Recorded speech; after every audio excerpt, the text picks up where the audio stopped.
حسين متحدث اعلامي باسم الوزاره. عبد الرحمن، ليش قاعدين تطبقون الحملات هذه تسوون دعوات للسنابيين؟ هدفنا الاساسي ان المواطن يكون شريك معنا في هالحملات، وهو كذلك بس نبغى اكثر.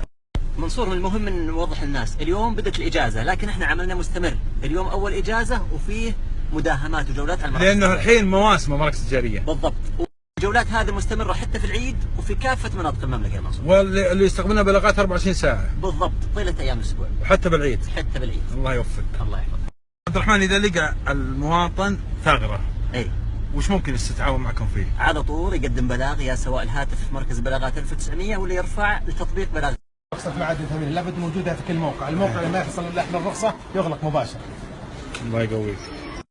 بعض التعليقات بالنسبة للسيدات يكون فيها مخالفات للعقيدة الإسلامية من صليب أو هذا تصادر. هذه بالنسبة لها. هذه ايش فيها؟ هذه تعدي على العلامة، ديور هذه مسجلة عالميا ومحمية. يعني هذا مقلد ديور. يعني هذه مقلد ديور. نعم. تضبط الآن هذه على طول. تعالوا اوريكم الشيء اللي ممكن اللي لازم تنتبهون منه. هذه وش قصتها يا عم؟ هذه طال عمرك مثلا السوارة هذه أحيانا يكون داخل الذهب هنا عبارة عن حديد داخلي بحيث انه يسمح ويازن كأنه ذهب يبيع عليه كله ذهب. توزن لابد من خصم قيمة ما غير الذهب. هذه مشكلتك بينك وبين المصانع. احنا عندنا هنا الان الوزن ما زاد عن وزن الذهب الخالص لازم يعرف وزنه. قصدك انها تتعدى 5 ملي سكر وخاص؟ ذهب كامل، ذهب خام اللي هو 3.6، والاكسسوارات هذه الكريستال لازم النظام حيطبق بعد صح؟ كم طلع كم جرام؟ 9.7. ضربتها لي في كم بالجرام؟ 9.7 ضرب 140 في الجرام 140 كم طلعت؟ ما دريت انت شو اكتشفت؟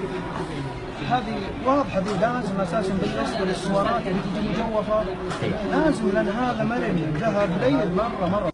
ارجع هذا اللي شريته الان انا ب 140 جرام، حسب لي السيليكون كامل. الان يجي ارجع اقول له عبد الغاق قال ترى هذا بشيله كله من الوزن. لا شالوا تشترون سوارة ذهب وكان في داخلها فريم لازم يحسب الذهب الحال وحيد الحال، لا يازنوا لكم ذهب بس يبيعوا عليكم.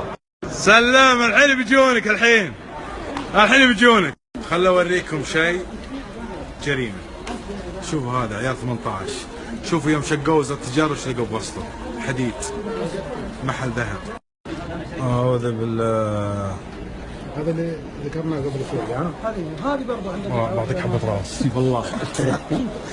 انتم محل الذهب اللي قبل شوي الآن بيتم إغلاقه. هذه وش هي؟ هذه من مخالفة العقيدة الإسلامية. خمسة وخميس هذه. خمسة وخميس. كيف؟ خمسة وخميس.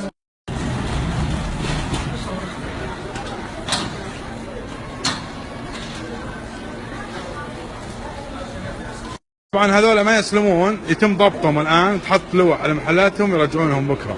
هذول المحلات صاروا يسكرون يوم دريوا بالحملة دخلت المول.